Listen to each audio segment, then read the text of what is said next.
В районном доме культуры в селе Шахазаны отметили 95-летие Канашского района. В фойе состоялась выставка творческих работ мастеров и ремесленников Чувашии, пчеловодства, кондитерских изделий, вышивки и гончарного дела. Особенно гостям запомнился макет выдающегося памятника архитектуры – Макринского моста, выполненного из пряников. Встречали гостей женщины в чувашских национальных нарядах. Были организованы мастер-классы для всех желающих, просмотр фильма. Открытием торжественной части мероприятия стало выступление артистов чувашской эстрады. Были подведены итоги экономического развития Канашского района за 2021 год. Глава администрации Канашского района Сергей Михайлов рассказал о проделанной работе для своих земляков. Даже в условиях пандемии мы смогли сохранить и повысить экономический потенциал района. Он отметил важность единства и взаимопонимания народов в Российской Федерации в нелегкое время. Развитие Канашского района происходило в непростых экономических условиях, связанных с распространением новой коронавирусной инфекции. Однако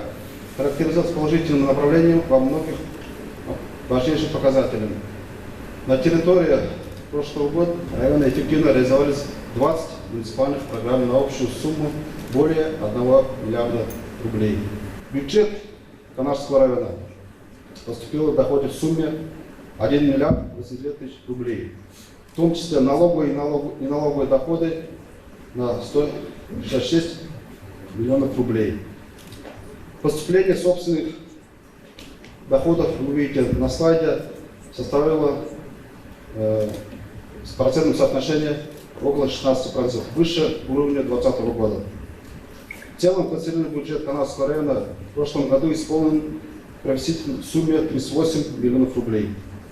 В рамках государственной программы обеспечения доступным и комфортным жильем и коммунальным услугам граждан Российской Федерации по программе обеспечения жильем молодых семей и комплексной развития сельских территорий выдано субсидии 12 семьям на общую сумму около 9 миллионов рублей. На этот год запланированы будут жилищные сертификаты 9 семьям на общую сумму около 8 рублей. Кстати, вот видите, вчера все семьи, 9 семей получили эти сертификаты.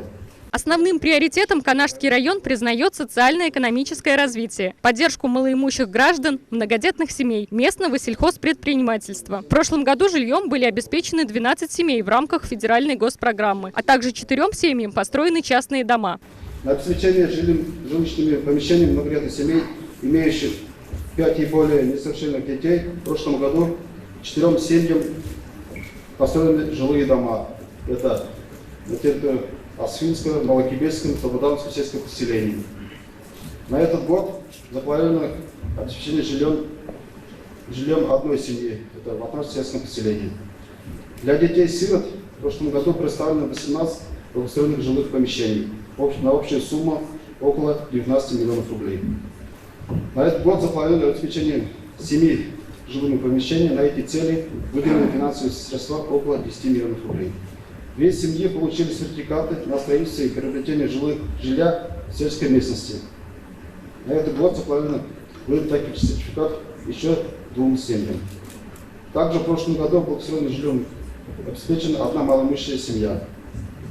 В ходе реализации указанных жилищных программ в прошлом году обеспечены 36 участников на общую сумму около 45 миллионов рублей. На слайде представлены. Введено жилья в эксплуатацию в прошлом году 19 571 квадрат, что выше на 466% к уровню 2020 года. По итогам года состоялось торжественное награждение заслуженных деятелей Канашского района. За минувший год был произведен ремонт дорог, построены и открыты новые школы, дома культуры и фельдшерские пункты. В этом году планируется финансирование из госбюджета еще 46 федеральных программ.